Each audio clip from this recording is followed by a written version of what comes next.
अस्सलाम वालेकुम। आज हम इलेक्ट्रोमैग्नेटिक इंडक्शन का 8th लेक्चर स्टार्ट कर रहे हैं और आज का हमारा टॉपिक है डीसी जनरेटर, जिसे कि हम डायरेक्ट करंट जनरेटर भी बोलते हैं। फ़र्स्ट ऑफ़ ऑल आज के लेक्चर पे एक नज़र कि आज हमने जिन एरियाज़ को कवर करना है। सबसे पहली चीज़ जो हम देखेंगे वो डीसी जनरेटर का इंट्रोडक्शन, उसके बाद हमने इसकी कंस्ट्रक्शन को अंडरस्टैंड करना है, फिर इसकी वर्किंग और लास्ट में output waveform. A DC generator is an electrical device which converts mechanical energy into direct current electrical energy। जैसा कि इससे प्रीवियस लेक्चर में हमने जनरेटर का इंट्रोडक्शन पढ़ा था और एसी जनरेटर और इसकी वर्किंग को हमने अंडरस्टैंड किया था। तो जनरेटर एक ऐसी डिवाइस थी जो कि मैकेनिकल एनर्जी और अगर स्पेसिफिकेशन की बात करें तो फिर रोटेशनल काइनेटिक एनर्जी को इलेक्ट्रिकल एनर्जी में चेंज करती है। तो फिर डीसी जनरेटर एक ऐसी डिवाइस होगी जो कि रोटेशनल काइनेटिक एनर्जी को डायरेक्ट करंट इलेक्ट्रिकल एनर्जी में चेंज करेगी, क्योंकि इसकी जो आउटपुट हमारे पास आएगी ये बैटरी की तरह स्मूथ आउटपुट आएगी। ये ना तो इसका मैग्नीट्यूड चेंज होगा और ना ही इसकी डायरेक्शन चेंज होगी। अब ये डायग्राम में आप देख सकते हैं, ये एक डीसी जनरेटर है और इसकी अगर कंस्ट्रक्शन वाली डायग्राम देखनी है, स्कीमेटिक डायग्राम, तो ये भी आपके सामने। ये खैर इस चीज़ को जब आगे अंडरस्टैंड करेंगे तो आप इंशाल्लाह इस चीज़ को अंडरस्टैंड कर जाएंगे जी। तो डीसी जनरेटर कहाँ यूज़ होते हैं जी? ये डीसी मोटर को रन करना हो, क्योंकि डीसी मोटर को इनपुट भी डीसी चाहिए, तो उसके लिए डीसी जनरेटर यूज़ किए जाते हैं जी। जनरल लाइटनिंग के लिए यूज़ किए जाते हैं, बैटरीज वगैरह को चार्ज करना है क्योंकि उसको भी डीसी इनपुट चाहिए, तो उसके लिए भी डीसी जनरेटर्स यूज़ किए जाते हैं। कंस्ट्रक्शन बिल्कुल इसकी वही है हमारे पास जो कि एसी जनरेटर की थी, तो इसमें कुछ चेंजिंग्स हम कर रहे हैं जी। तो कॉइल ऑफ कंडक्टिंग वायर उसी तरह यूज़ की जाएगी, परमानेंट मैग्नेट भी हमें चाहिए होगा, इसमें कार्बन ब्रशेस भी चाहिए। स्लिप रिंग्स की जगह यहाँ पे स्प्लिट रिंग्स यूज़ किए जाएंगे, जिसको हम कम्यूटेटर्स भी बोलते हैं। और फिर मैकेनिकल सोर्स चाहिए जो कि इसकी कॉइल को हमने रोटेट करना है। ये इसकी आप डायग्राम देख सकते हैं जी, ये बिल्कुल वही डायग्राम है जो कि एसी जनरेटर की थी। कुछ हमने चेंजिंग इसमें की हैं, एक सिर्फ बल्कि तब्दीली इसमें की है, वो ये कि स्लिप रिंग की बजाय हमने स्प्लिट रिंग, एक रिंग को हाफ़ कर लिया है और इसके दो रिंग बना लिए हैं, तो हर इंडिविजुअल हाफ रिंग को कार्बन ब्रश के साथ कनेक्ट कर दिया। बाकी सारी कंस्ट्रक्शन वही है। ये स्प्लिट रिंग क्या काम देते हैं जी, आगे जब चलेंगे तो इंशाल्लाह इस चीज़ को हम देखेंगे जी। अब वर्किंग की तरफ अगर हम आएँ तो ये डीसी जनरेटर भी Faraday's law of electromagnetic induction पे वर्क करता है। अब डीसी जनरेटर की वर्किंग बिल्कुल सिमिलर है उसके साथ, एसी जनरेटर के साथ इसकी कंस्ट्रक्शन भी वैसे ही है। जैसा कि मैंने जिक्र किया था कि एक फ़र्क है कि स्लिप रिंग्स की जगह हम स्प्लिट रिंग यूज़ कर रहे हैं। अब यहाँ पे आप ज़रा इस चीज़ को अंडरस्टैंड जो है वो अच्छे तरीके से करेंगे। ये जो येलो कलर में आपको नज़र आ रहे हैं, येलो कलर में कार्बन ब्रशेज़ हैं, जो कि हमें पता था कि ये करंट लीड्स का काम करते हैं। और ये ब्लू कलर में जो साथ आपको येलो कलर के साथ ब्लू कलर में जो आपको नज़र आ रहे हैं, ये हमारे पास है जी स्प्लिट रिंग। अब ये हाफ़ किया हुआ है, इन दोनों का आपस में कनेक्शन कोई नहीं है। एक स्प्लिट रिंग एक कार्बन ब्रश के साथ कनेक्ट है, दूसरा स्प्लिट रिंग दूसरे कार्बन ब्रश के साथ कनेक्ट है। अब होगा क्या? अब देखें, एसी जनरेटर में ये था कि जब उसकी हाफ़ रोटेशन कंप्लीट होती थी तो हाफ़ रोटेशन के बाद वो करंट अपनी डायरेक्शन चेंज कर लेता था। अब यहाँ पे क्या होगा? यहाँ पे अब देखें, जब हाफ रोटेशन कंप्लीट होगी, हाफ रोटेशन से जब वहीं से उसने कॉइल ने आगे चलना है। अब यहाँ पे क्या होना है, क्योंकि ये दोनों इंडिविजुअल स्प्लिट रिंग है तो ये रिंग अपना कनेक्शन चेंज कर लेगा।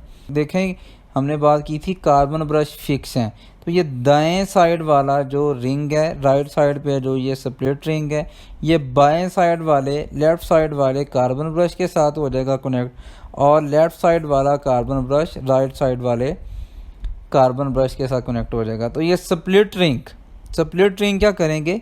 स्प्लिट रिंग अपनी जो पोजीशन है, अपना कनेक्शन चेंज कर लेते। अब एसी जनरेटर में ऐसा नहीं होता। एसी जनरेटर में स्लिप रिंग्स हैं और जो स्लिप रिंग जिस कार्बन ब्रश के साथ कनेक्ट होता है वो उसी के साथ रहता है, वो बिल्कुल भी उससे सेपरेट होता ही नहीं है, क्योंकि वहाँ पे दो रिंग यूज़ किए थे, दो कार्बन ब्रशेस थे। तो एक कार्बन ब्रश के साथ एक स्लिप रिंग हमने था लगा दिया, दूसरे कार्बन ब्रश के साथ दूसरा स्लिप रिंग था लगा दिया, वो उस कार्बन ब्रश से सेपरेट नहीं होते। लेकिन यहाँ पे क्या है जी, एक को हमने हाफ कर दिया है, अब कॉयल के दोनों सिरे इंडिविजुअली दोनों स्प्लिट रिंग के साथ हमने जोड़ दिए हैं। अब यहाँ पे हाफ रोटेशन के बाद क्या होगा, हाफ रोटेशन के बाद स्प्लिट रिंग अपनी पोजीशन चेंज कर लेंगे। राइट साइड वाला लेफ़्ट साइड वाले के साथ कनेक्ट हो जाएगा, लेफ़्ट साइड वाला स्प्लिट रिंग राइट साइड वाले कार्बन ब्रश के साथ कनेक्ट हो जाएगा। इससे क्या होगा जी, करंट की डायरेक्शन जो रिवर्स होनी थी ये रिवर्स नहीं होएगी। ये जब अपने कॉन्टैक्ट पॉइंट चेंज कर लेंगे तो ये करंट उसी सेंस में रहेगा। अगर क्लॉकवाइज था तो ये क्लॉकवाइज ही रहेगा, अगर ये एंटी क्लॉकवाइज था तब ये एंटी क्लॉकवाइज ही रहेगा। और दूसरी बात यह है कि हम इसमें डेरिवेशन कोई नहीं कर रहे। अब देखें इंड्यूस्ड ईएमएफ कितनी आनी है, इंड्यूस करंट कितना आना है।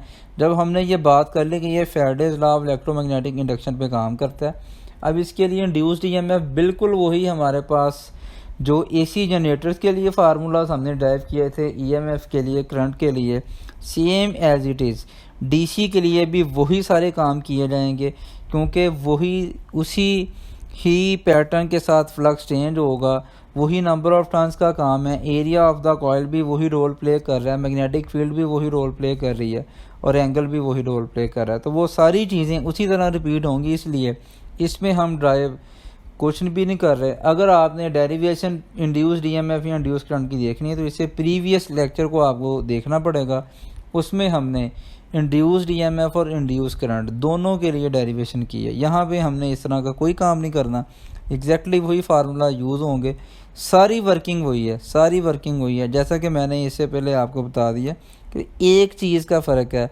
स्प्लिट रिंग का, कम्यूटेटर का फ़र्क है। कम्यूटेटर ने करंट की डायरेक्शन को रिवर्स होने से बचाना है। जैसे ही हाफ साइकिल कंप्लीट होगा तो ये कम्यूटेटर भी अपना कॉन्टैक्ट पॉइंट चेंज कर लेंगे, उससे करंट की डायरेक्शन चेंज हो जाएगी। अब ये डायग्राम में भी आप देख सकते हैं कि ये क्या हो रहा है जी, करंट ज़ीरो से मैक्सिमम, मैक्सिमम से ज़ीरो और ज़ीरो से फिर मैक्सिमम।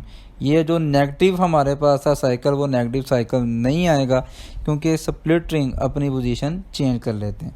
ये हमारे पास एक और छोटी सी आपको एक GIF जो है वो वीडियो टाइप आपको आ रही है नज़र यहाँ पे।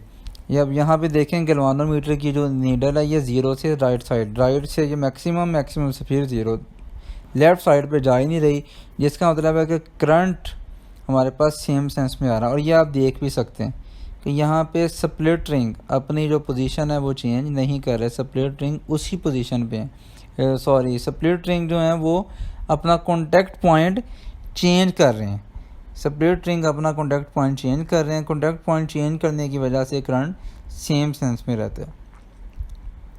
अब हमारा जो अगला काम होगा वो स्टेडी आउटपुट इससे लेनी है। आउटपुट हमारे पास स्टेडी होनी चाहिए।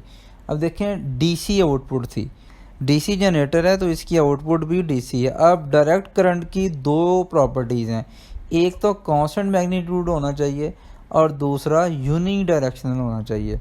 देखें मैग्नीट्यूड भी चेंज हो सकता है लेकिन सिमत चेंज नहीं होनी चाहिए। वो चीज़ हम अचीव कर चुके हैं कि हमारे पास करंट की डायरेक्शन चेंज नहीं हो रही, करंट की डायरेक्शन चेंज नहीं हो रही, लेकिन आपने वेव फॉर्म देखी, इसका मैग्नीट्यूड जो है वो चेंज हो रहा है। मैग्नीट्यूड चेंज हो रहा है क्योंकि हाफ लोअर हाफ इन्वर्ट हो के आ रहा है। अब ये मैग्नीट्यूड जब चेंज है तो इससे हमारे पास जो भी चीज़ चल रही, फ़ैन चल रहा है या लाइट चल रही है, तो उसमें फ्लक्चुएशन आएगी। इस चीज़ से हमने बचना है। ये फ्लक्चुएशन हमारी चीज़ों में नहीं आनी चाहिए, क्योंकि अगर बैटरी है, बैटरी की आउटपुट तो कांस्टेंट आउटपुट होती है, तो हमें कांस्टेंट आउटपुट ही चाहिए। तो इस फ्लक्चुएशन से हमने बचना है। तो उसके लिए फिर ये काम किया जाता है कि स्मूथ अगर हमें डीसी चाहिए, उसके लिए फिर एक कॉइल की बजाय एक से ज़्यादा कॉइल यूज़ की जाती हैं। एक जब ज़्यादा कॉइल यूज़ की जाएंगी, अब हर कॉइल आउटपुट दे रही होगी, और हमने आउटपुट कब लेनी है, जब वो मैक्सिमम आउटपुट दे रही होगी। आउटपुट तब हमने टैप करनी है जब वो कॉइल हमें मैक्सिमम आउटपुट दे रही हो। तो इस तरह हमने ये देखें, ये हमारे पास दो कॉइल्स के लिए, और हमने हर कॉइल से आउटपुट तब लेनी है जब वो मैक्सिमम। अब ये ग्रीन कलर में जो मैक्सिमम वेव फॉर्म नज़र आ रही है, ग्रीन कलर वाली वेव फॉर्म, ये आउटपुट की वेव फॉर्म है। अब देखें एक कॉइल की वेव फॉर्म जो है वो रेड कलर में है, दूसरी कॉइल की वेव फॉर्म ब्लू कलर में है, लेकिन मैक्सिमम कब हो रही है जब ये ग्रीन कलर वाला पोर्शन आ रहा है। तो ये सिर्फ 2 कॉइल्स के लिए, जब 3, 4, 5, 6 या 7 कॉइल्स होंगी तो फिर हर एक की जब मैक्सिमम हम आउटपुट लेंगे तो उससे हमारे पास स्मूथ आउटपुट आएगी। उम्मीद है कि ये लेक्चर आपने अंडरस्टैंड कर लिया होगा। इंशाल्लाह इस सीरीज़ को आगे कंटिन्यू रखेंगे। Till then wait for the next video.